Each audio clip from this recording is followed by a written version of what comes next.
Hi, my name is Carole Bellacera, and I'm the author of a novel titled Lily of the Springs. Today I'd like to read for you an excerpt from the novel. First of all, let me tell you, this is not a professional reading. I don't have a studio. I will probably screw up my words and mispronounce things and stumble over things and cough because I'm getting over a sinus infection.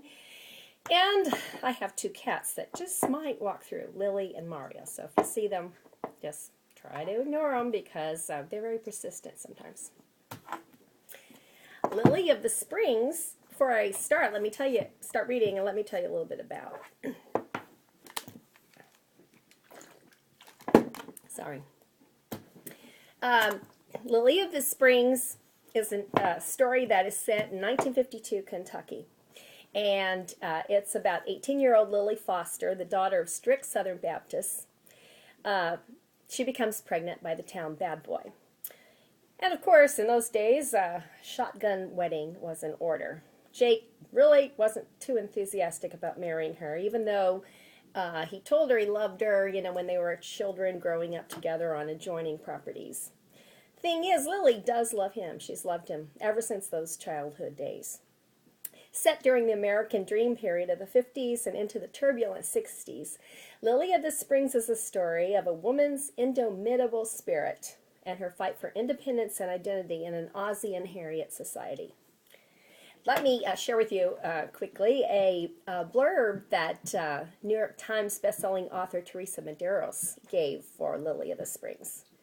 Lily of the Springs is like a slow dance to a Patsy Cline song in the arms of your one true love. From the very first page, it draws you back to another time and place and makes you want to stay there forever. Carole Bellacera is a master storyteller. Wow. Have I mentioned how much I love and respect Teresa Medeiros? Okay, this excerpt that I would like to read for you takes place just a few short weeks after Jake and Lily have been married, and he has moved her into his home with his parents. So it's like a lovely situation, right?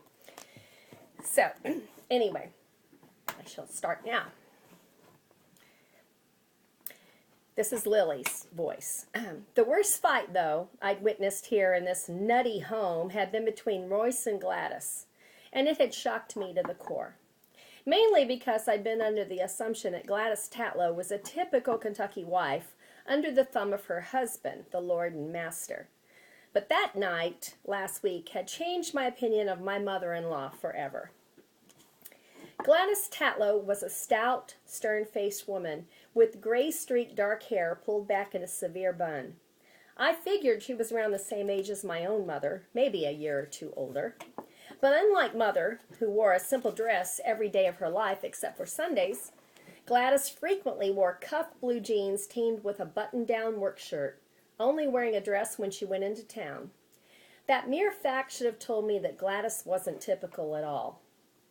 The fight started innocently enough, with Royce taking a slurping mouthful of soup beans and proclaiming them too damn salty. Gladys had stared at him for a long moment, and then quietly got up from her chair, went over to him, and snatched his bowl away. He protested, but she ignored it, and as the rest of the family stared, dumbfounded, she marched over to the back door and slung the bowl's contents across the yard, scattering squawking chickens in all directions. "I reckon it ain't too salty for the chickens," she said mildly, sitting back down in her chair to finish her supper.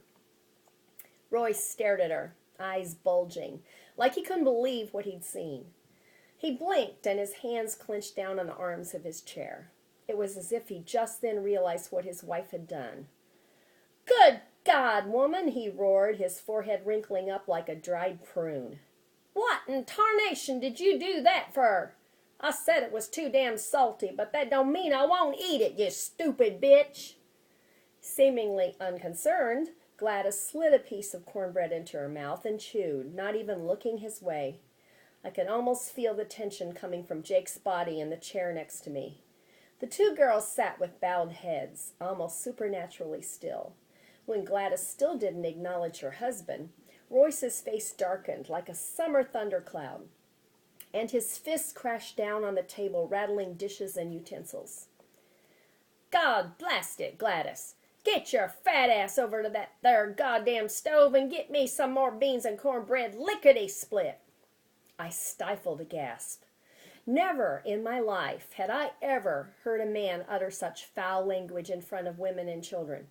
But amazingly, Gladys didn't appear to hear.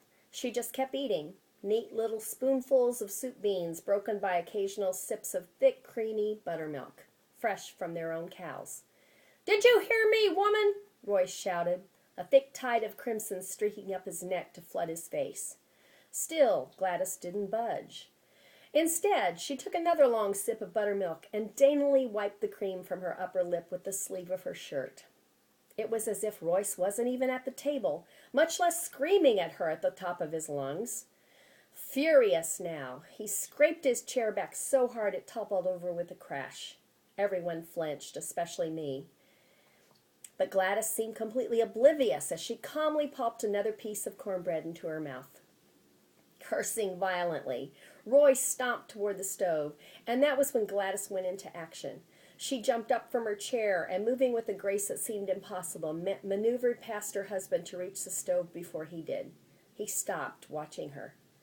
Afterwards, I would realize he was thinking just what everybody else was thinking, that Gladys's brief uprising was over, that she was back in her role as wife, servant, and caretaker, and she was going to get her man his supper after all. But what happened next astonished everyone. Royce waited as Gladys grabbed 2 pot holders and headed for the cast-iron pot on the stove. "Sit yourself down, Royce Tetlow," she said shortly. With a grunt of disgust mixed with satisfaction, Royce righted his overturned chair and plopped his skinny hind end into it. And everyone at the table watched as Gladys picked up the kettle, marched to the back door, and flung the whole thing, pot and all, out into the yard. She turned, placed her hands on her generous hips, and stared at her husband. "I reckon," she said slowly, "that if you want it, you'll have to go out and lap it up with the chickens." All hell broke loose. Royce jumped up from the chair and hurled himself at his wife. She whirled around and ran into the kitchen with him right behind her, cursing like a madman. Jake jumped up and headed for the fracas. Meg and Ina sat frozen in their seats, eyes wide with fear. I watched the whole scene, stunned. Just as Royce grabbed the back of Gladys's bun, she wrenched open the utensil drawer and pulled out a lethal-looking butcher knife. Quick as a snake, she had the tip of it poised at the bottom of Royce's bobbing Adam's apple. Jake froze between the table and the kitchen. Royce froze too, his eyes bulging in shock. All the color had drained from Gladys's face, and her eyes gleamed like blue diamonds. Her mouth curled in a completely mirthless smile. "Let go of me, Royce Tetlow, or I swear to Lord my God I'll gut you like a barnyard chicken, and there won't be a soul in Russell County who'll see me hanged for it." For a long, tense moment, the couple eyeballed each other, and then, apparently using the lick of sense God gave him, Royce decided to back down. The fury left his eyes, and abruptly he released her hair and began to grin. It wasn't a likable grin, because I suspected he couldn't produce a likable grin if his life depended on it. It was sort of sickly and pathetic, but apparently it was enough for Gladys. "Now," she said softly, looking into his eyes, "if you're ready to act like a decent human being, you can go scrounge up something for your supper. I'm going to bed early." Slowly she withdrew the butcher knife from the vicinity of his neck, but she took it with her as she ambled out the door. Silence followed her departure. Finally, Royce uttered a curse word so foul I couldn't help but gasp. Then he stomped out the back door, slamming it behind him. A moment later, the rumble of his old pickup truck broke the quiet of the autumn evening. Once the sound of the truck disappeared down the road, I looked around at Jake and his sisters, who'd gone back to eating as if nothing had happened.